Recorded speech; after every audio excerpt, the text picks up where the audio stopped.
সেই পুঁথির শুকনো পাতায় পুজো যতই মেটে না, পুঁথির পরিমাণ কেবল বাড়ে।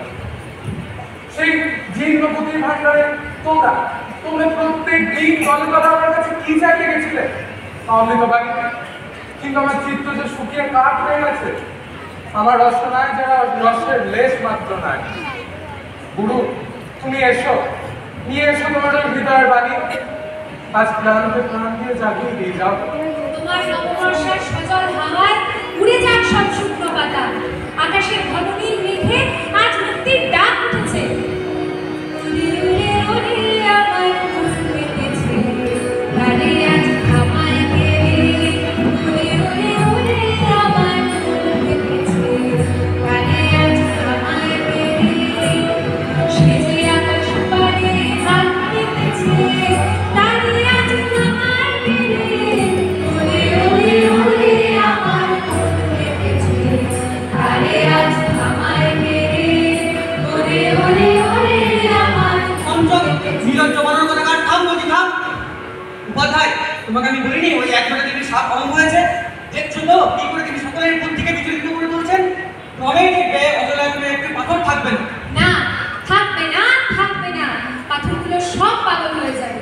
আরে হাত করে দাঁড়িয়ে দেখছো নাকি? সর্বনাশ শুরু হয়ে গেছে, বুঝতে পারছো না? আর তোমরা আত্মবিশ্বাস হবে না, শুধু স্মরণে রেখো ঘোর বিপদ আসন্ন। আচার্যদের পাই করি, সুভদ্রাকে আমাদের হাতে দিন। ওকে প্রায়শ্চিত্ত থেকে নিরস্ত করবেন না। না না বৎস, এমন অনুরোধ আমাকে করো না। ভেবে দেখুন সুভদ্রের কত বড় ভাগ্য। মহা তামস অধরতে পারে, ও যে ধরা তলে দেবত্ব লাভ করবে। না না, গায়ের জন্য দেবতা বারবার বাবা আমাকে লিপ্ত করে না। সে মানুষ, সে শিশু, তাই তো সে দেবতাদের প্রিয়। দেখুন, আপনি আমাদের আচার্য, আমাদের প্রণম্য, কিন্তু যে অন্যায় কাজ আপনি করছেন তাতে আমরা বলপ্রয়োগ করতে বাধ্য হব। করো করো বলপ্রয়োগ করো, আমি যে মেয়ে মানুষ করো, আমি যে অপমানের যোগ্য। কিন্তু সুভদ্রকে আমি তোমাদের হাতে তুলে দিতে পারবো না। পারবেন না। না, তাহলে আর চিন্তা করো না তৃণাঞ্জন, তোমার এখন উচিত ওকে ধরে নিয়ে ঘরে বন্ধ করো। ভীরু, কেউ সাহস করছো না? তবে আমাকে এই কাজ করতে হবে। না, আজ নিজেদের হাত দিতে পারবে না। নানা কথা বলছো, ওকে অপমান করলে আমরা সহ্য করতে পারবো না। আমরা সকলে মিলে পায়ে ধরে ওকে রাজি করাবো। একা সুভদ্রের প্রতি দয়া করে উনি কি আমাদের সকলের অবহেলা করাবেন? আমাকে মহা তাপসের মতো করা, আমাকে মহা তাপসের মতো করা, আমাকে মহা তাপসের মতো করা। সর্বনাশ করলে রে, ঘুমিয়ে পড়েছে দেখে এখানে এসেছিল, কখন জেগে উঠে চলে এসেছে। বৎস সুভদ্র, তুমি কোনো ভয় করো না। তুমি যাকে পাপ বলে ভয় করছো বৎস, সে বাবা আমার।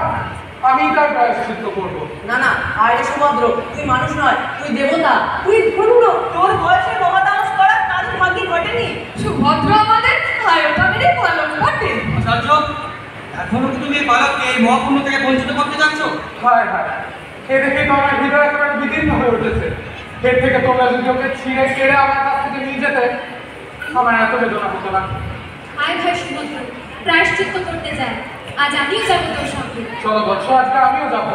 না না, আমাকে যে একলা থাকতে হবে, লোক থাকলে যে পাপ হবে। ধন্য শিশু, তুমি তোমার এক প্রাচীন আচার্য কাজ শিখতে।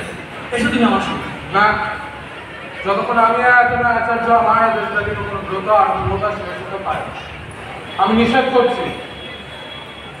বৎস সুভদ্র, আচার্যর আদেশ অমান্য করো না বলছি। চলো বৎস, চলো।